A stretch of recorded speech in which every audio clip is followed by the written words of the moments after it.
Okay, hello everyone. My name is Santiago Ariza from Colombia.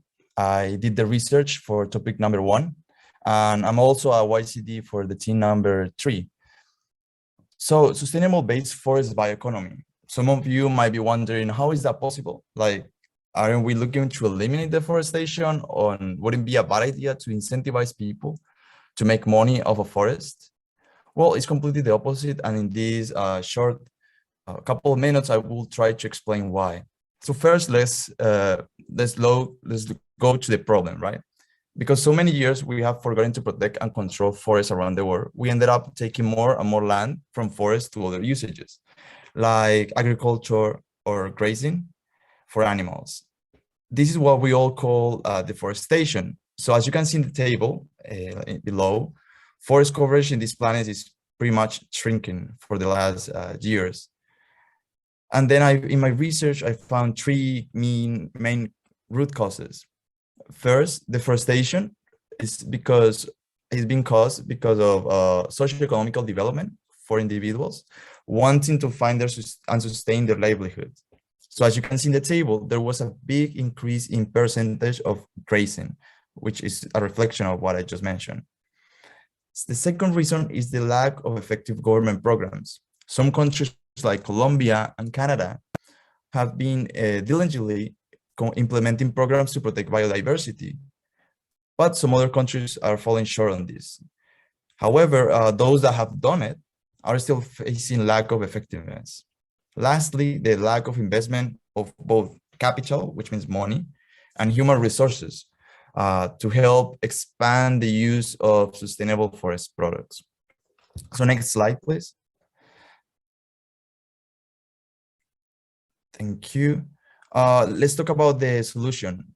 So before I answer what is sustainable forest-based bioeconomy, let's look at our present economy. Oh, wait, this is, okay, okay, it changed a little bit. Okay, it's in the part below. So before we had a fossil oil-based economy, right? As we all know it, are all these products that are made from oil, which not only affects the environment while they are manufactured, but also lots of them can be fully recycled or reused, which is exactly the opposite of what bioeconomy means. And for your reference, you can see in the green graph what a circular bioeconomy looks like. So now a forest bioeconomy which implies a controlled usage of forest resources, will have two roles. One is indeed substituting the oil-based or fossil-based products. And the other role is to capture the carbon dioxide, which is released by human activities, which at the same time happens because of uncontrolled land usage changes. So in other words, by effectively controlling forests, we could increase the elimination of carbon dioxide and at the same time reduce generation of new one, which is very important, of course. And can you go for the next slide, please? So forest-based end products can still capture carbon dioxide, as is the case of this building that we can find it was an article from Fast Company. This case of this building's concept is made from products that already exist today. Trees that grows in forests can provide us with wooden products, biomass, and building materials. But from wood, we can extract something called lignin and cellulose. And then from cellulose, we can produce paper, food thickeners like toothpaste and pills, viscose, cellophane, sponges, shoes polish, and cosmetics. Even recent technology had made it possible to make wood-based plastic from cellulose, which is way more environmentally friendly than plastic made from oil, of course. Other example of forest products could be paint, concrete, emulsion, stabilizers, asphalt, and oil and wax. If these products are made completely out of wood and its derivatives, they are, of course, biodegradable, which means they will return to soils and not end as a waste. The last slide, please. So, right, so this is the region for this subtopic, which Amalie will be leading for team number 1 is in South Asia and Central Asia. I did put like a very good reference or of a research regarding this specific region, and I hope you guys of the team 1 like it when you can go through the reference in the research. Thank you so much, guys. Right, thank you, Santiago. And I guess the next person would be Hannah. Are you ready?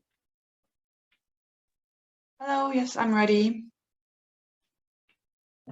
Okay, hello everyone, my name is Hannah. I am going to present a little bit about the issue of illegal logging in Central America, as well as in Eastern Europe. First of all, the definition. So logging can be a problem if it's unregulated, because it's very likely that more trees are cut down than can grow back in a given amount of time. And if the surrounding vegetation is cut down with it, as well as, because of the transportation routes of the timber, it cuts down a large part of the forest, which cannot be recovered by itself. So this is the main issue so we have two separate problems in Eastern Europe and in Central America. In Eastern Europe, we have one of the last remaining virgin forests in Romania and in Ukraine as well. In some of the southeastern parts, there's lots of old forest left, but it's being cut down illegally in a very, very quick manner. And the main problem with this is, or the main cause of this is bad forest governance. So the legal situation in these countries is unclear, because there might be legislations in place, but they're on a national scale, and then there's some legislation on a just local scale or regional scale, and they don't really work together. And so it's easy to misinterpret which situation or which legislation is important in which case. So that is a very easy way for logging companies to, look the other way and do something else. There's also a lot of corruption. So there is not only logging companies involved and not only the local people involved, but also government officials and military workers sometimes, because there's a lot of money involved, and they are either bribed to look the other way, or they actually are, a part of the scheme and kind of cover up what is happening. And even though there is some systems in place to try to control the logging in itself, because of the whole corruption and everything, it is very, very hard to change this. Some people even call it a logging mafia, at least in Romania. Because of this issue, some people are killed actually, or at least threatened severely, because they talk about this issue. So it is very hard for environmentalists or NGOs to talk about this topic and make other people aware what is happening there. This is the main issue in Romania and Eastern Europe. In Central America, it is a little bit different. There's also a lot of corruption, definitely, and the bad forest governance is also true there. But the main problem that they have is that the illegal logging is just a part of a bigger crime, let's say. So there's a lot of drug trafficking and money laundering in these countries, and they use their forests. They use it as a space to grow their crops for drugs. They use it as a way to launder their money that they get from drugs, as well as their timber. So it is much more difficult in these areas actually to speak up and try to find the crime. So in for example, Mexico, farmers that have tried to be independent, they have been threatened, followed, and killed just by talking about this issue. And in this case also local authority is involved. not only local, but also regional and national authorities are involved to cover this up. People from the military are involved, so it is quite hard to do something about this. There are, of course, many ways. For example, Interpol is trying to fight the crime by cooperating with the local police and try to build capacity. And in Eastern Europe, for example, the WWF is working together with them so they can build a whole network across borders to try to identify the criminal networks and the trafficking routes. There's also some mandates around the world, especially in the EU, that aim to track and prove the origin of the timber. But of course, that is a very, well, if other people are trying to cover this up, it is a very difficult thing to prove. So these are just some things that are put in place, and hopefully in the future they will be more strict.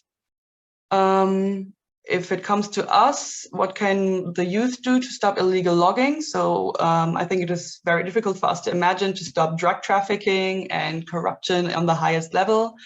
So we have to focus on a little bit, more ourselves, which translates to try to buy less timber products, recycle more. There are some certificates that kind of prove that the wood is not coming from illegal sources, like the FSC logo that you probably have already heard of.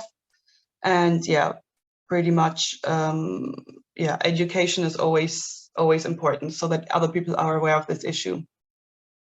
And talk about this with your friends and family and maybe get involved. Thank you very much. Thank you, Hannah. And yes, if you have any questions regarding the topics, you can just leave it on chat so that the subtopic research team can answer you. All right, so let's move on to the next topic. Number 3, future of climate technologies. I guess that's in charge of Abdullah is in charge of the number 3. Abdullah, are you ready?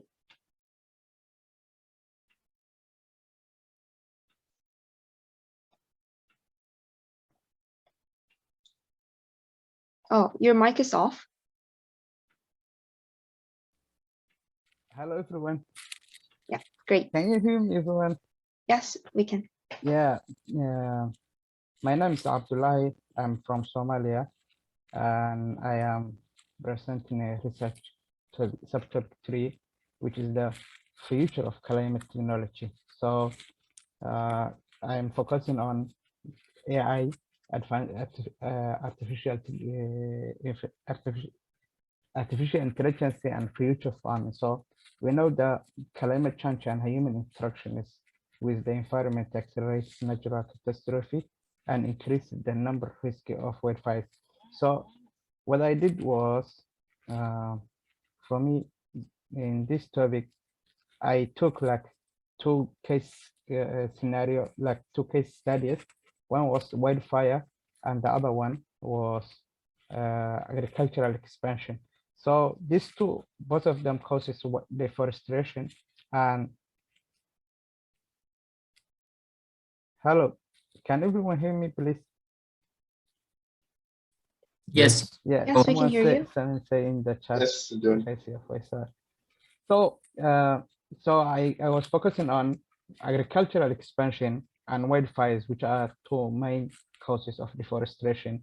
And I was using the future technology, how we can combat against these 2 causes of deforestation. So we know, so for me, so we say that some root causes of the wildfire are human interactions, which accelerates the increased risk of wildfire. And the other one, another cause that we can mention is like, according to UN, wildfires are increasing due to the climate change, almost 50%. According to the UN, the next century, up to the end of the century, the wildfire may increase up to 50%. And another cause that can cause deforestation in wildfire perspective is the proportion of global forest loss to the fire, which can we mention, another one we can mention is up to the 26, from 26 to 29% of the global forest loss is caused by the fire. So how can we combat it, wildfire, by using artificial intelligence? So wildfires are some of the, so we can use like, and I need to mention that how this topic is related to the region that I'm focusing. The region that this research is concerned is North America and East Asia, which are somehow developing countries, mostly Korea, Singapore, Japan, Canada, America, those countries. So there is an American company called GYCC Labs. They are using artificial intelligence to detect the fires before it gets started. And they are using AI detection networks may even be able to measure the risk of fires before they started.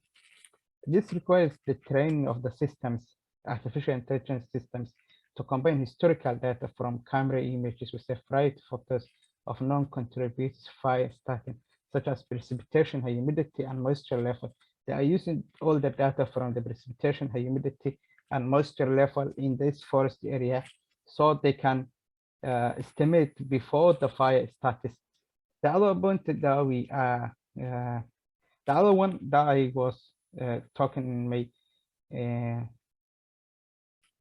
the other one is a cultural expansion. So we know that more than half of the forest loss in the world it's caused by the conversion of the forest into cropland, the agricultural purpose, and almost that's 40% according to the FAO, Food Agriculture Organization, that's UN Department of the Food and Agricultural Association organization.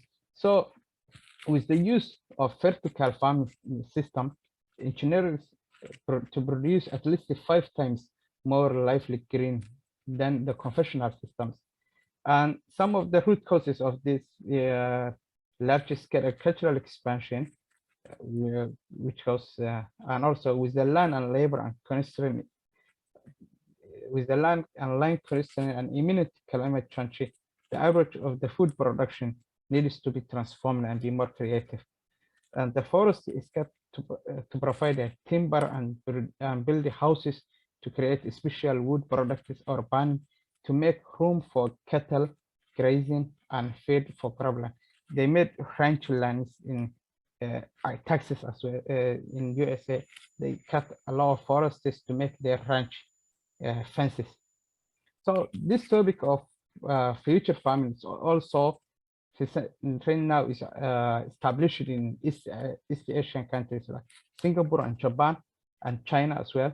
So in recently, there's a progressive farmers that have emerged through them. There's invention forms that will make the use of integral vertical and indoor system automation available. There's one company called Skin Green's vertical vegetable farming systems, and it's located in Singapore and currently working and producing a lot of crops. That's my presentation. I'm really grateful to be in here, and thank you for your listening. If anyone has questions, please let me know. Yes, thank you, Abdullahi. And let's move on to the next topic. Yes, Jacqueline, are you ready? Yes, I'm ready. Great. Okay. So my name is Jacqueline Jihia. I am from Kenya, and I will be presenting the subtopic Rapid and Damaging Desertification, with my focus areas being Sub-Saharan Africa and North Africa. So I don't know if most of us know what desertification is. So desertification is the process by which fertile land becomes desert, typically as a result of human-related activities or climate change. So it is as a result of certain things such as drought, deforestation, and inappropriate agricultural practices. So in most regions, deforestation actually leads to land degradation, which is one of the examples of a human-related action that leads to desertification. So desertification is an advanced stage of land degradation. So moving on to the root causes, there are According to my research, I have three main root causes, and the first one is unsustainable farming. The second one is urbanization, and the third one is mining and overgrazing. So these are some of the activities or some of the root causes that I identified in my two regions, which is Sub-Saharan Africa and North Africa. So under unsustainable farming, that's expansion and intensive use of agricultural lands and cultivation practices that leads to land degradation and then deforestation. So human activities that contribute to desertification include the expansion and intensive use of agricultural lands, activities such as poor irrigation practices, and some of these activities are also as a result of deforestation. So eventually, the overexploited lands suffer from soil erosion, soil salinization, loss of productivity, and decreased resilience to climatic variations. So the second one, which is urbanization.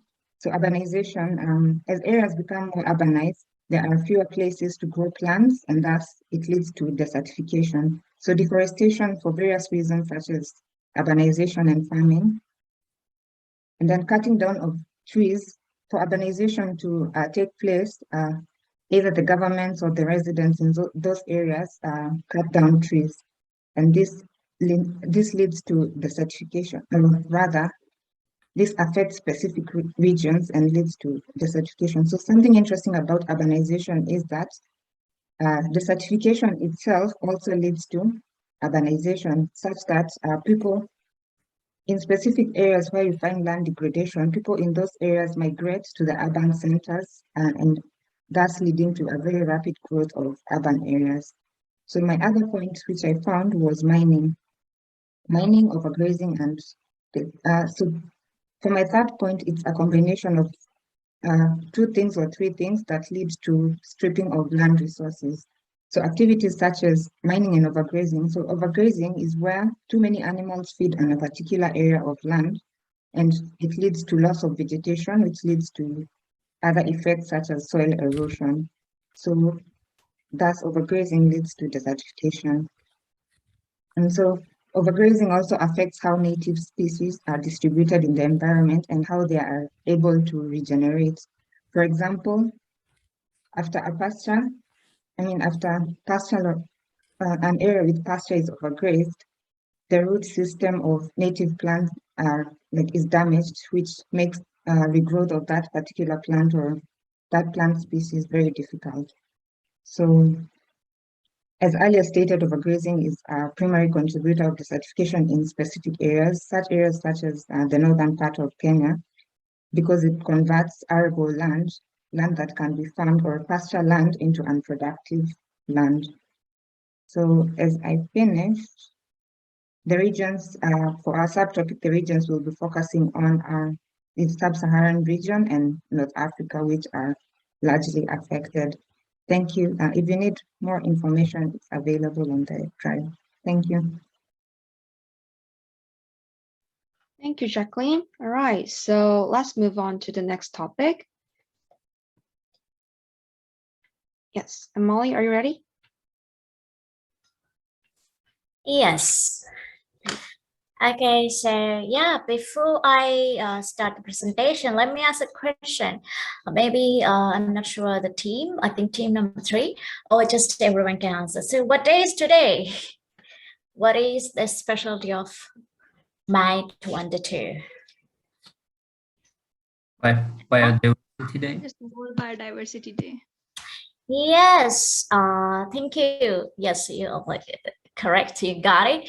And thank you. So yeah, May 22 is the World Biodiversity Day. I hope the team and also all of us will check about today and the relevant articles and the themes and discussion that that the UN and other organizations having about the biodiversity. Actually, the theme of this year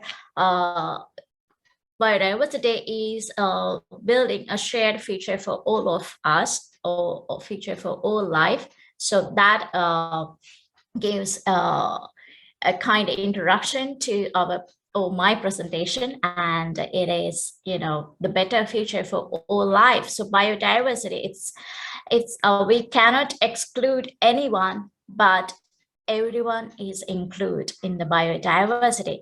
So I'm pretty sure that we all have our own definition for biodiversity. What is biodiversity? But simply, it's everything, or everything around us, including us, right? Trees, plants, birds, animal, and so on. Just to give you a dictionary definition if necessary. So it's the Google definition actually. So the variety of plant and animal life on the world or in a particular habitat. So why biodiversity is important? I'm sure that you also all know the answer for that also, because it's biodiversity. It's not just limited to the forest or the animals or the birds or plants, but it's connected. We all are connected, and we all are dependent on the biodiversity. So that's why it is important. So yes, because I don't have enough time to go through in-depth discussion or explanation, so I ask the team members, please go through the research report I have provided. And of course, it's not a perfect one. You also always can add more into that. So why why the biodiversity is related to our theme or our topic, which we are focusing this year conference, is deforestation. Because deforestation has direct and of course indirect impact on biodiversity loss.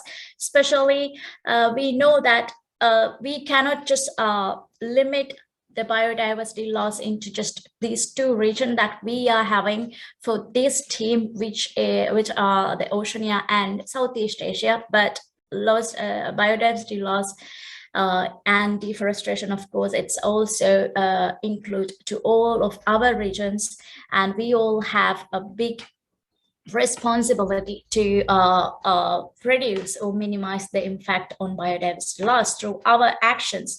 So deforestation and climate change and human actions are the main causes that create these biodiversity loss.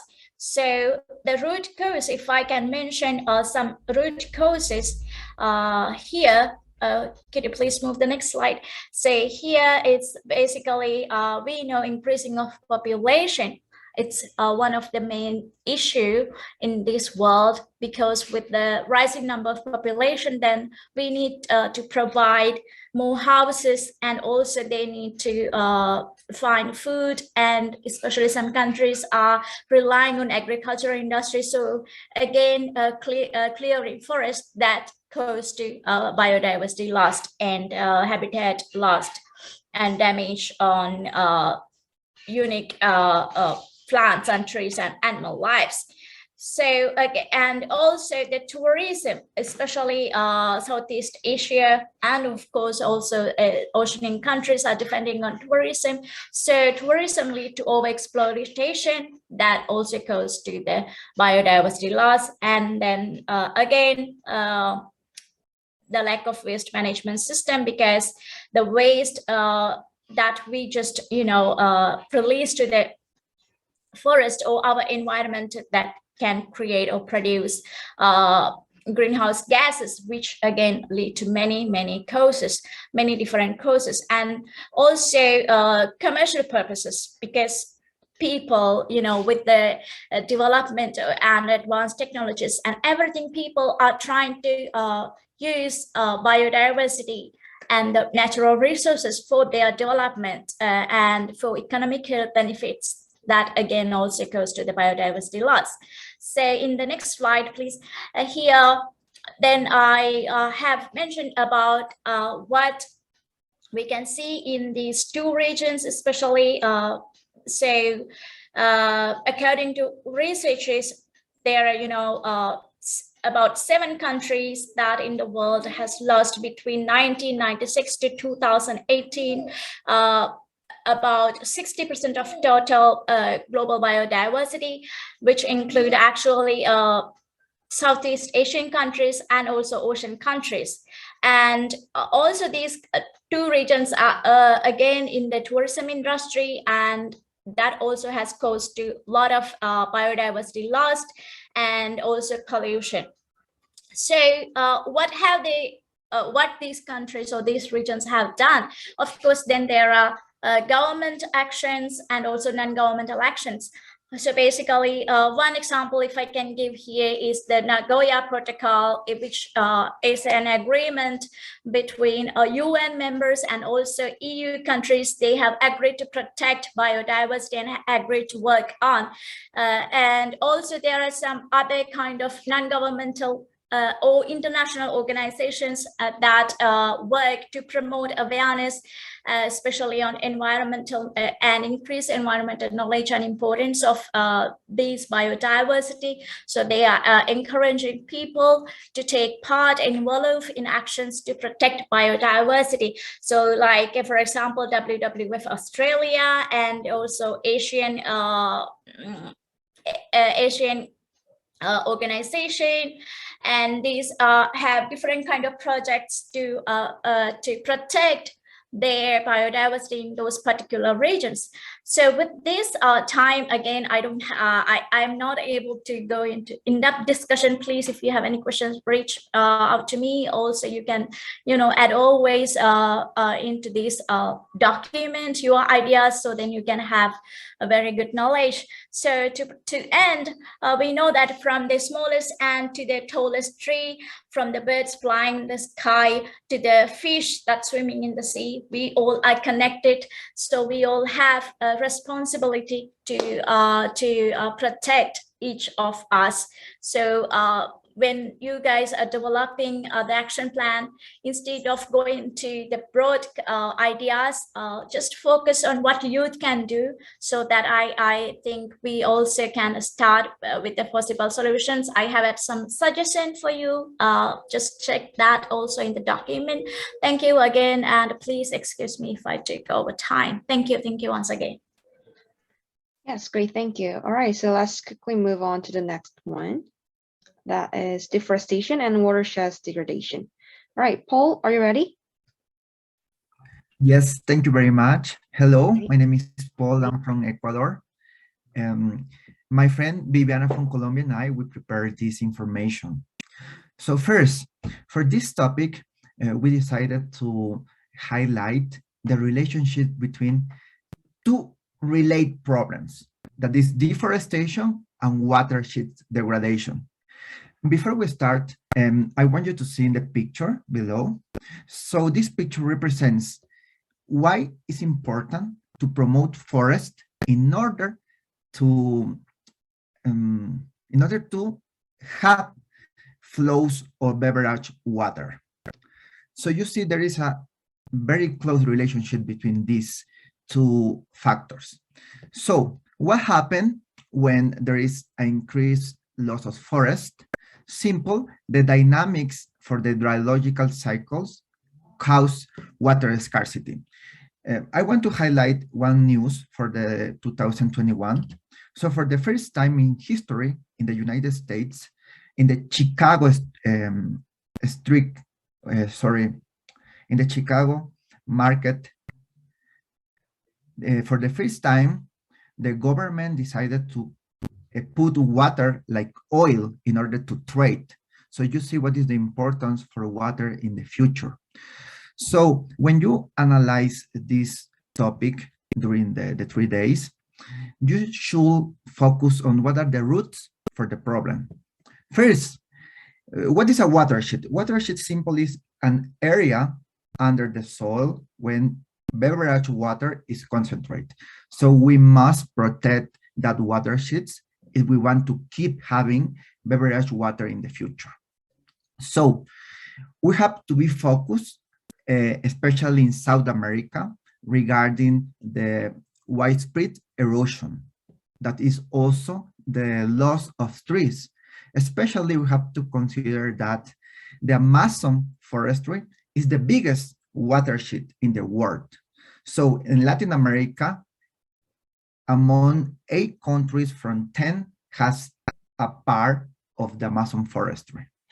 And also we should have a pretty close focus in Brazil, Colombia, Ecuador, and Bolivia, because in those countries, they are increasing the government and trying to get more money from mining exploitation. And finally, a very important root, I mean, for every single problem that we have been discussing right now is the lack of governance. So simple, lack of governance is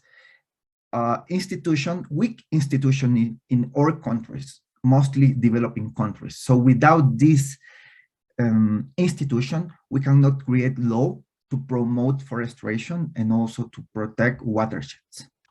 So this is for this part. Can we go for the next slide, please? Thank you. Also, in the topic number 6, we will discuss the main problem in West Asia. So please, could you see the picture in your right? So you will see the color red in the middle of the world, West Asia, is the region facing water stress. So simple. The problem here is water scarcity in these countries because geographical reasons, those countries are located in this very hot region in the world. And also, this problem is even worse because agricultural activities. You know, in developing countries, everyone is trying to survive. So agriculture is a very good source of income. However, in this part of the world, they are facing water scarcity and they are trying to develop agricultural activities in the traditional way that requires higher flows of water. So this is a problem that you should address in your research. Also, the population growth in this part of the world is causing that, of course, the water is not enough for everyone. And this issue, population growth, plus, again, lack of governance, lack of public policy, lack of efficiently investment in what we call green infrastructure, that is causing that people are actually dying. If you just Google, for example, temperature in Pakistan or in Iraq, in Kurdistan, you will see that, for example, in this time of the year, the temperatures could get at least 50%. So can you believe having in this part of the world with 50% of Celsius degree with no water is almost like die. So finally, you should also try to research about develop centers to train forestry for the future, like it's a policy applying in Turkey. So that is for now what I want to share with you guys. Good luck with your research. Thank you. Thank you so much for all the subtopic research team members. Yes, and you guys can see the details in the report, like research report, which is uploaded in the Google Drive, and the materials for